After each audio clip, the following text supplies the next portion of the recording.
கணவன் மனைவி இருவரும் சேர்ந்து அல்லது கணவனோ மனைவியோ இந்த விரதத்தை மேற்கொள்ளுகிற போது அது எப்படி அந்த விரதத்தை இருக்கணும்? காலையில இருந்து சாப்பிடாம இருக்கலாம்.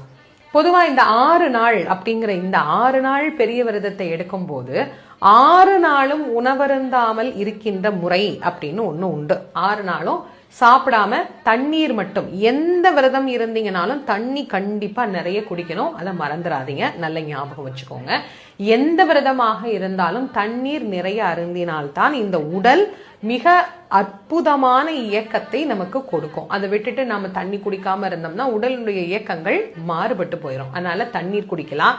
அல்லது பால் விரதம் அப்படின்னு ஒண்ணு உண்டு. அதாவது காலையில முருகனுக்கு அபிஷேகம் பண்ணின பால் அல்லது மாலையில அபிஷேகம் பண்ணின பால், இந்த 2 வேளையும் பால் மட்டும் குடிச்சிட்டு விரதம் இருக்கிறது அப்படின்னு. சிலர் பால் பழ விரதம் அப்படின்னு ஒண்ணு எடுப்பாங்க. அதாவது பாலும் பழமும் சாப்பிட்டுக்கலாம். இப்ப காலையில நம்ம வீட்டுல இருந்தாலும் சரி, கோவில்ல போய் விரதம் இருந்தாலும் சரி, காலையில ஒரு டம்ளர் பால், 2 வாழைப்பழம் இல்லைன்னா ஒரு ஆப்பிள், என்ன பழம் கிடைக்குதோ அந்த பழத்தோட விரதம். இரவுக்கு பழம் பால், மதியம் வேணும்னா ஒரு பழம் இல்லைன்னா விட்டுறலாம். இது பால் பழ விரதம் அப்படின்னு சொல்றது.